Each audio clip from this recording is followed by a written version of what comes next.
Save up on your electricity bill with Solco solar water heaters.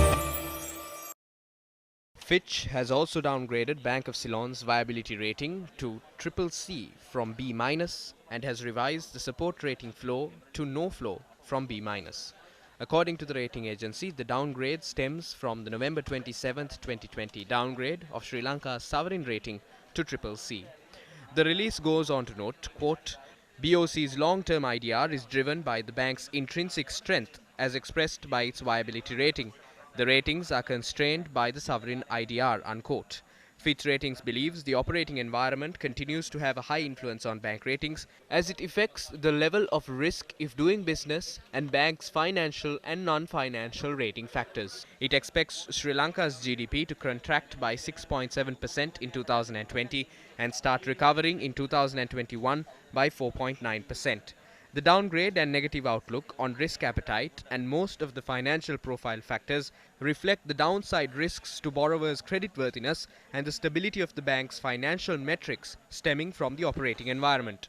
It further notes, quote, we lowered BOC's risk appetite score to CCC to reflect heightened risk from its significant exposure to the sovereign and non-state exposures that could be susceptible to deteriorating operating conditions. We believe the bank's exposure to state and state-related entities could rise in the near to medium term as it may be asked to take the lead in supporting businesses and individuals affected by the pandemic, unquote.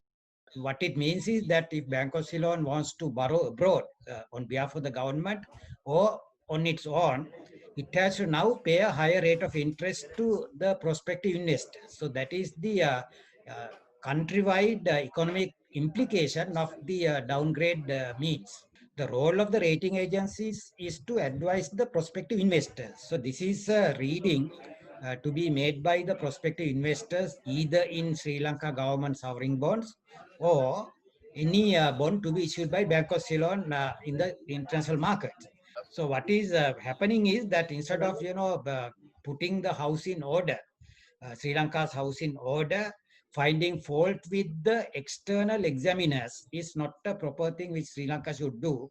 And there are many things which are beyond the control of Bank of Ceylon, which had led to the downgrade of the country downgrade of Sri Lanka's sovereign rating. And those have to be addressed by the government of Sri Lanka first. On the 27th of November this year, Fitch downgraded Sri Lanka's sovereign rating to CCC over concerns of the country's increasingly challenging external debt repayment position over the medium term.